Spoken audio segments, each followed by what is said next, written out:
Hello, everyone, and welcome to Traylnn Talks, where I sit down and read stories that go along with a theme. These stories will range from Reddit, personal stories, and more. So grab a snack, get comfy, and let's dive into these crazy stories.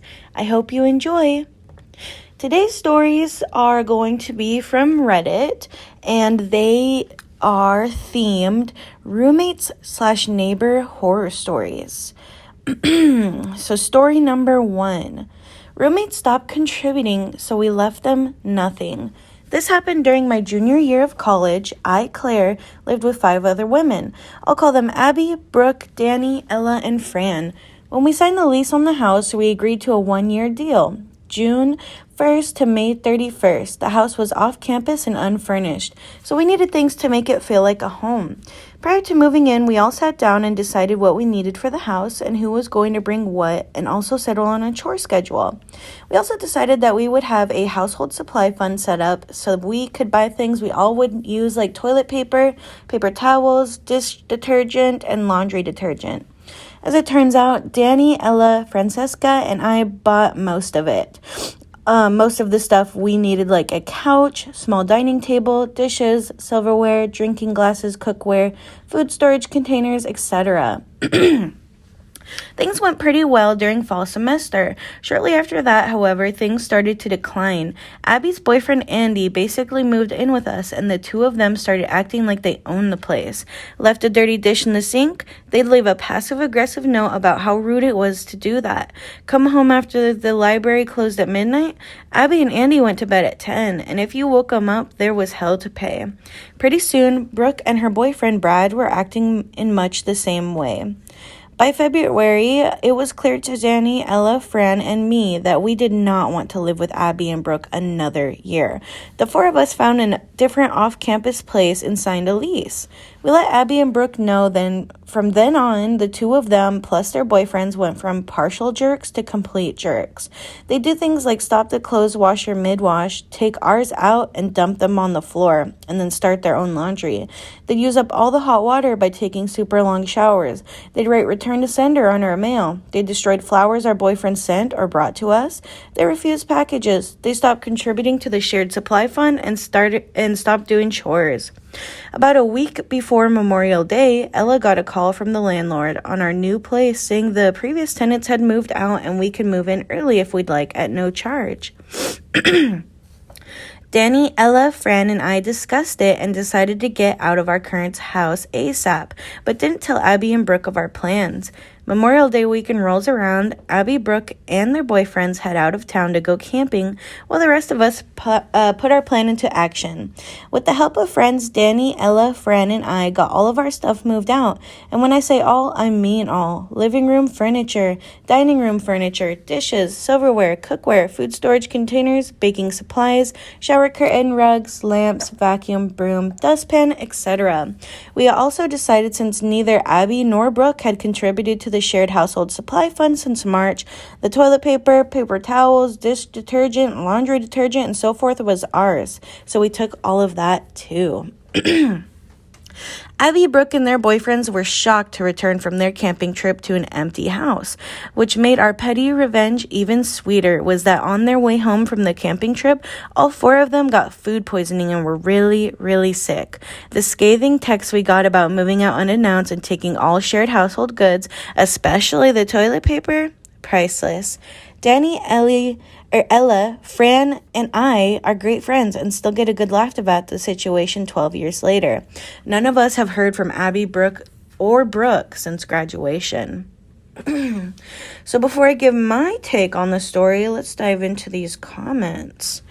Diarrhea and vomiting with no TP or paper towels. Awesomeness.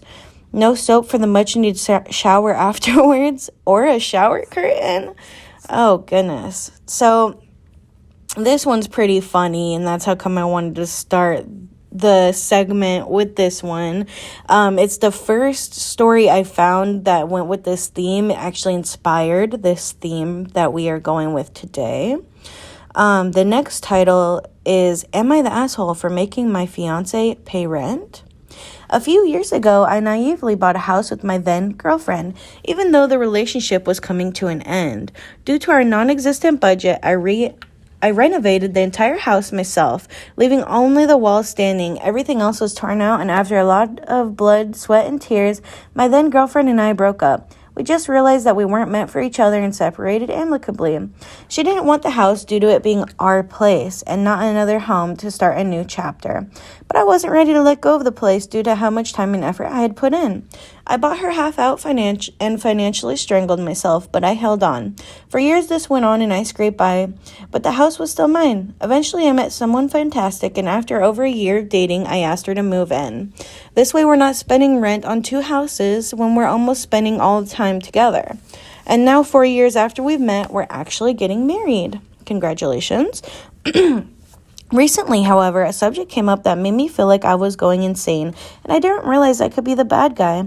Currently, all expenses are shared. My fiance pays half on the bill on gas, water, electricity, groceries, etc., and she pays a little under half of what my mortgage is. For lack of a better word, I'm charging rent. At one point, a friend of mine had moved in for a few months, and we had a similar deal where all costs were shared, so I don't understand how this is an issue. My fiance and I are both saving up for a down payment on a new house so that we can have a place that is perfect for us, and not a house that I bought because it was the only one I could afford at the time. So it's not like I'm making her pay for a house that will never be hers. I told her it wouldn't be a problem if she wanted to buy a share of my current house, which she declined.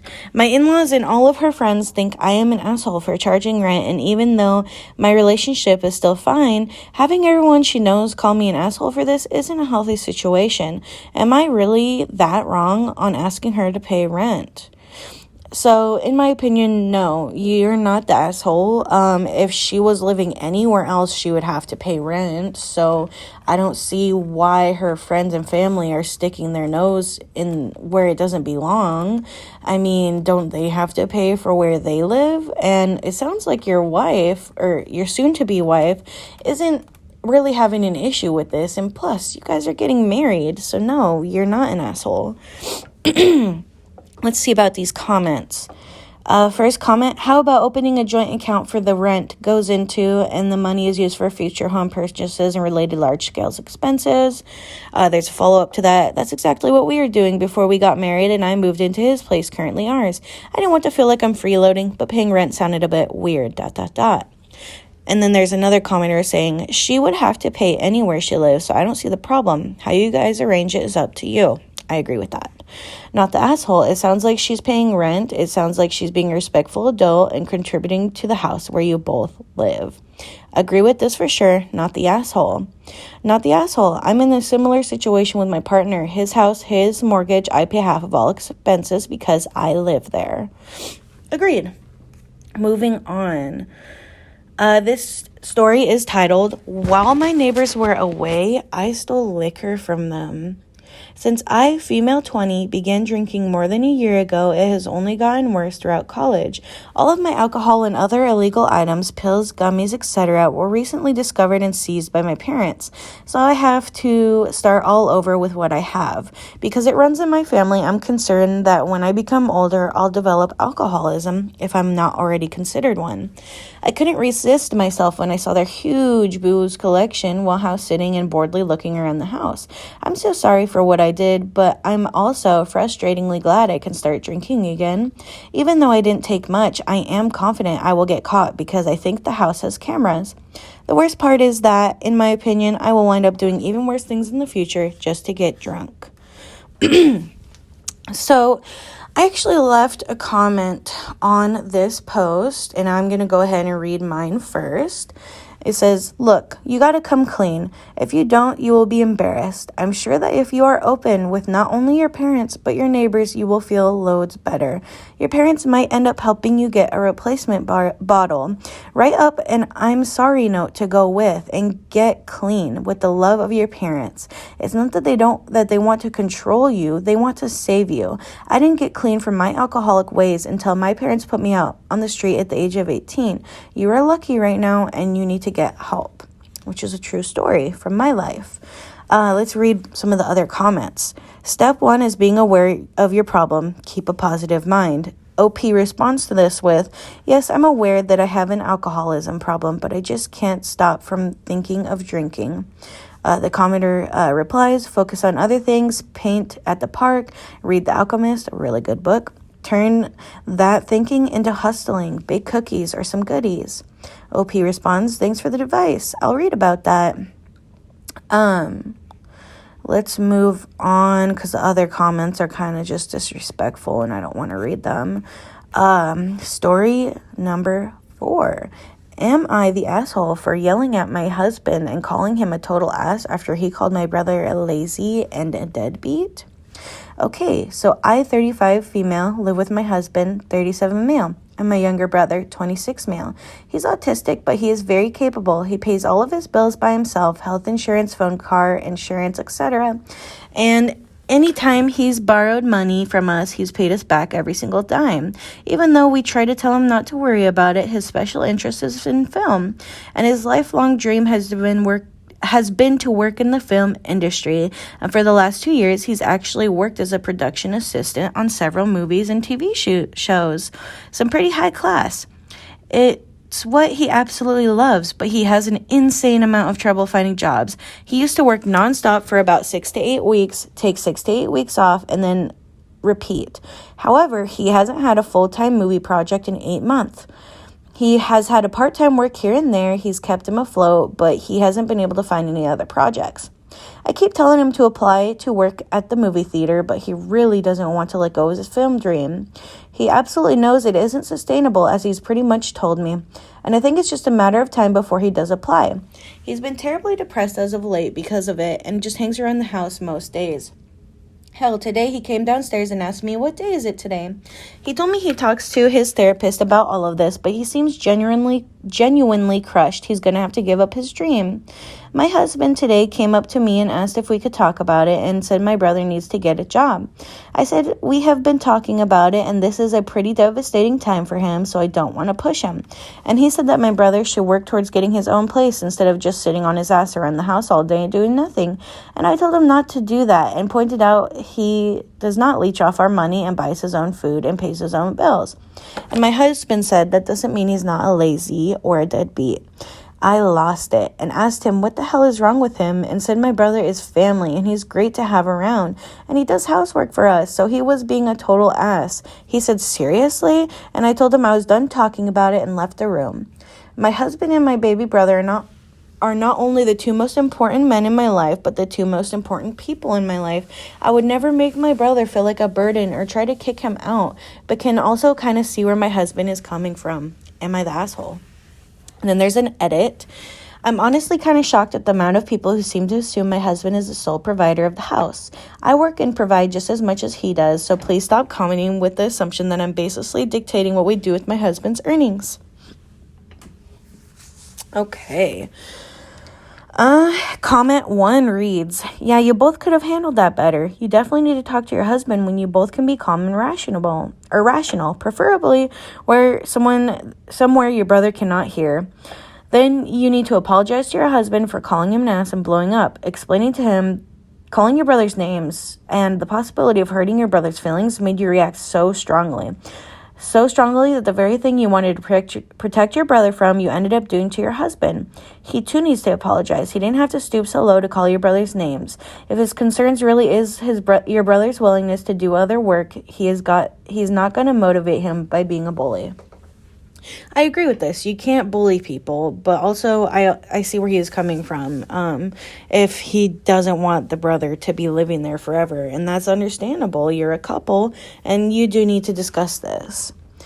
And then there's another comment. Hey, Lizzie, I work film/TV production. Not sure how DM works on here, but I would love to talk to you and see what other alternatives are out there. By the way, my son is on the spectrum. I would be happy to serve as a compass based on where you are all located. There is local unions in most major cities, so yeah, let's chat if you're looking for an alternative solution. I can't promise anything, but I can help with the lay of the land and getting him connected to fellow pros. You got to start somewhere, and he has experience. So that is a really sweet comment. OP responds saying that they are trying to chat back. And then I'm going to read a couple more comments.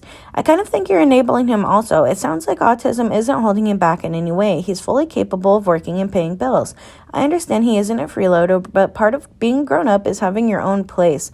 A lot of times that means taking crappy jobs you don't want to do. It doesn't mean he has to give up his dreams. He can still actively apply for jobs in that field, but he may have to work at Walmart in the meantime. The goal should be to get him fully independent. I totally understand your husband not wanting your brother to live with you forever. This is a very, very good comment. Your husband calling your brother nasty names is an asshole move, but he seems reasonably frustrated. It sounds like your husband does not enjoy having your brother around nearly as much as you do. How did this living arrangement come to be? Did your husband agree to live with you and your brother forever?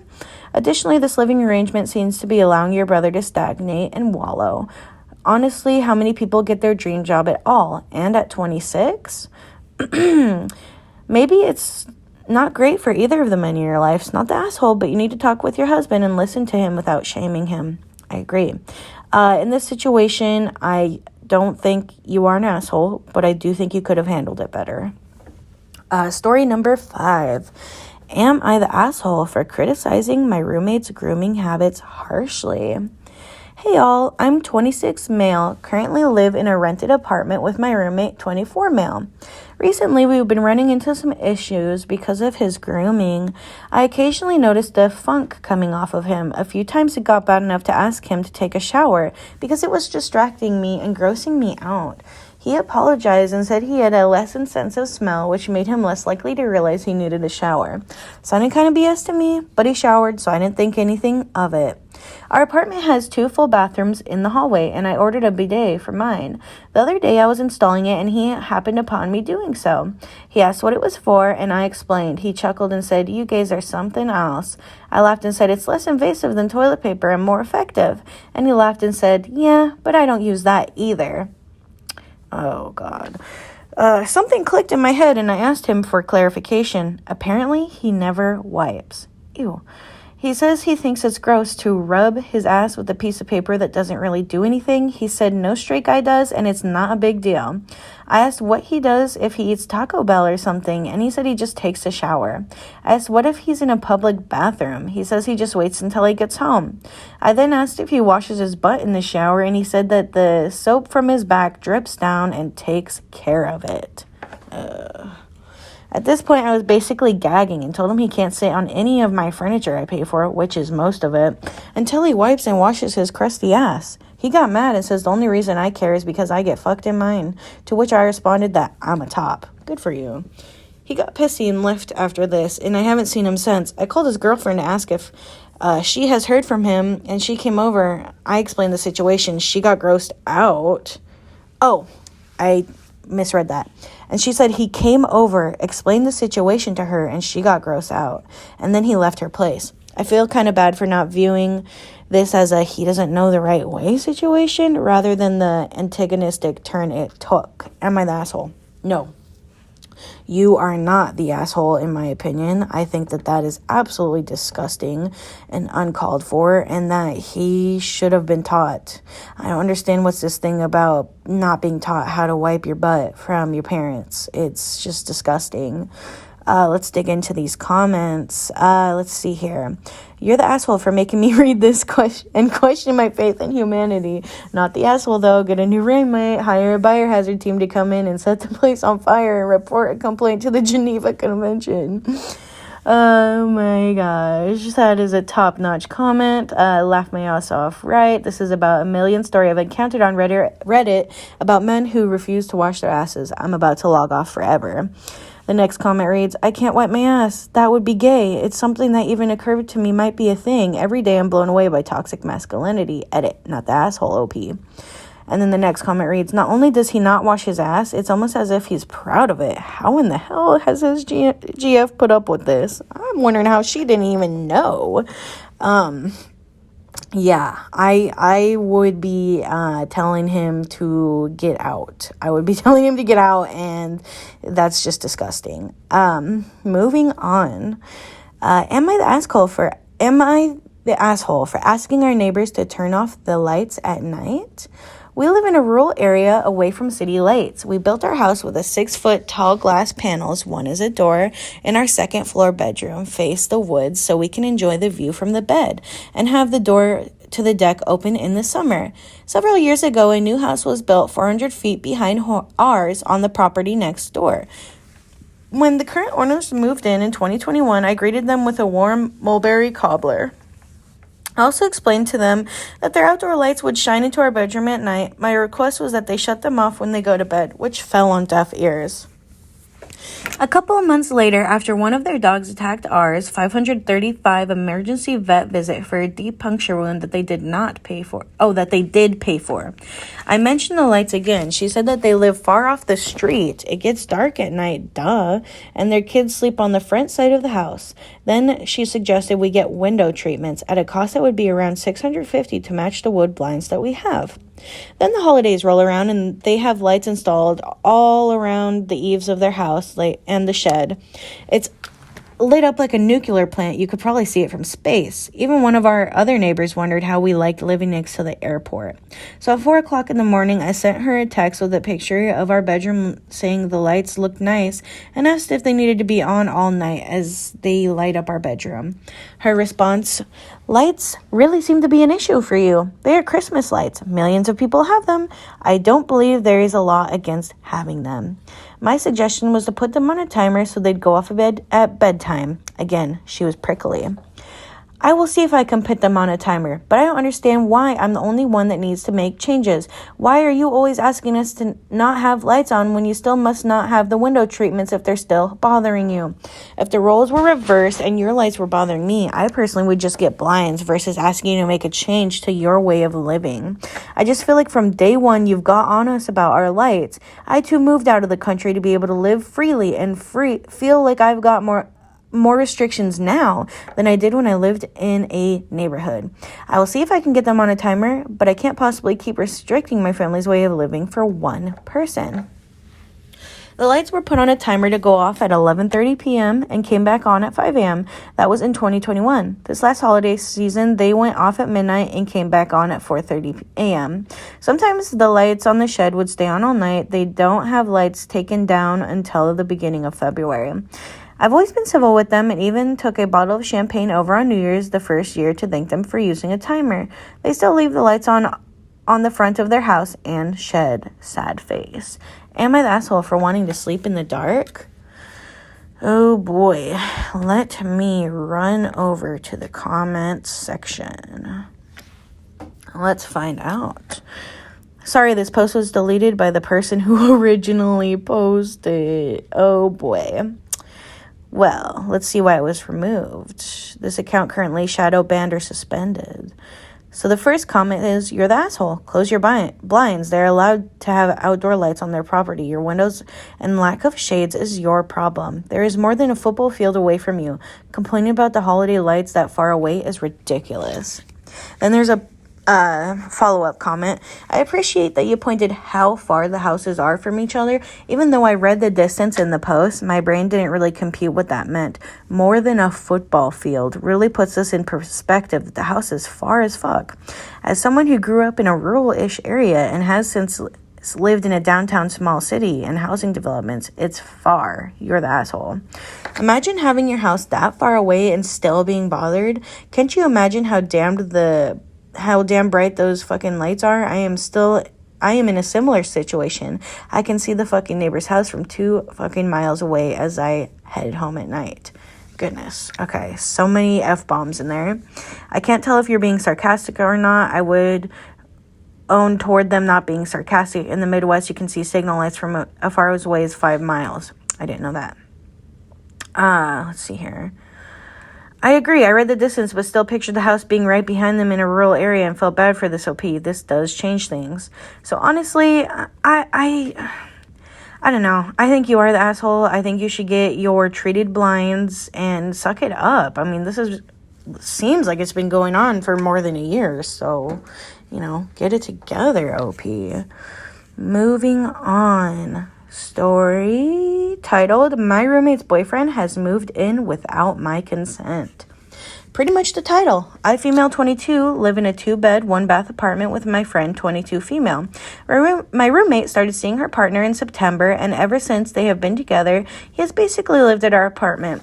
Her boyfriend is also in college, and I do sympathize with him because his living situation with his roommates is very rocky. Because of his relationship with my roommate, and their house is disgusting. My roommate and I are the only people on our lease, and we also have to pay for utilities. We live in Canada, so we pay more in the winter due to heating and power. Since December, my roommate's boyfriend has been living with us full time. They do not stay at his place at all, and he has moved all of his clothes and items besides furniture into her room. He doesn't pay into any of our utilities or rent or helps around the house. He basically is a squatter here. He takes two 20-minute showers per day on top of my roommate and I, which has ran up the water bill like crazy. Our power is $200 more than it usually is, and it's hard to know if it's because of him or if it's because of it's winter time. I literally just hide in my room between classes. I feel like they have fully taken over our living situation without asking me and adding another person to our house. Our lease ends in May, and I seriously cannot wait to move out. So this one is not one where they're asking if they're the asshole. They're just kind of venting about their roommate's boyfriend moving in. And let's dig into these comments. Could also bring up to your roommate as an adult. Don't think it would be too outlandish to have a rent split in 3 ways for her to pay a little more for him. Get your big girl pants on and either let them know he needs to pay or move out or look for another living option for yourself.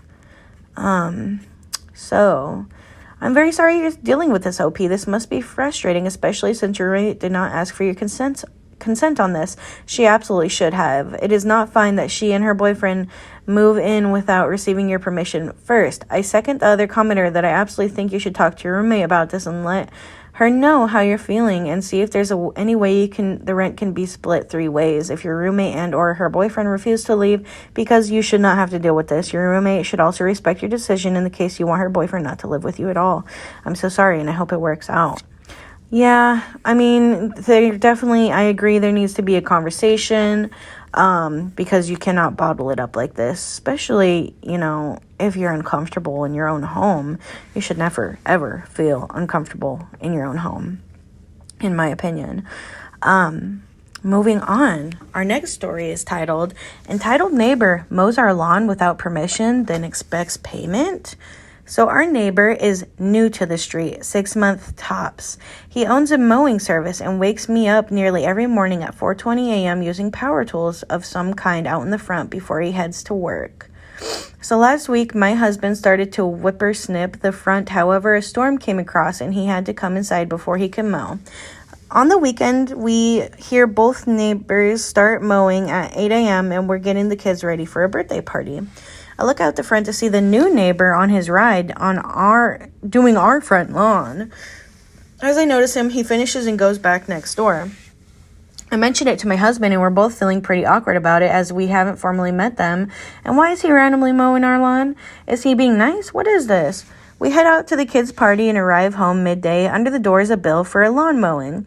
The cheeky sod was asking for an odded $55 for 30 minutes on his ride-on that we didn't ask for. I take the bill to their house and hand it to his wife, explaining we weren't paying for this as we never asked him to mow, and we are extremely confused by the situation. She honestly didn't even look shocked at what her husband did. She said she will give it back to him, and that was it. We are thinking they were trying to scam us into paying. Seriously, who charges $110 per hour for a mowing service? Wow. So that neighbor is crazy. I understand, doing a nice thing. Maybe you're new to the neighborhood, and maybe he just finds, mowing very therapeutic. I know a lot of people do, and he might even just enjoy it. But expecting a payment, that's absolutely ridiculous. Oh my God, I hope his wife has to talk to him about it. Let's dig into these comments. Had a neighbor do almost the same thing, mowed the nature strip a few times without ever really meeting or knowing him. He was an avid gardener, so always mowed before I ever had a chance. Then after a few mows, he slipped a note in the letterbox. I've been mowing for free. From now on, it's $20 per month. I was like, I have a mower. I can do it myself, ... LOL, that mofo actually tried to apply drug dealer tactics on lawn mowing. Psst, hey kid, you like the smell of fresh cut grass? Here's a sample for free. You look like a kid that's got a green thumb. You can always go greener. Goodness. I have never met a drug dealer who gives anything for free. Where are we meeting these dealers? I've never gotten free samples of grass either. So the comments are hilarious, as you can imagine. I love that. So these are all the stories I have with that theme today for roommate/neighbor horror stories. If you enjoyed today's video, I really hope you hit the subscribe button or give me a like. This will be my first time doing something like this. Let me know how I can improve. Leave a comment down below, and I really appreciate for you sticking around and listening. You have a great day.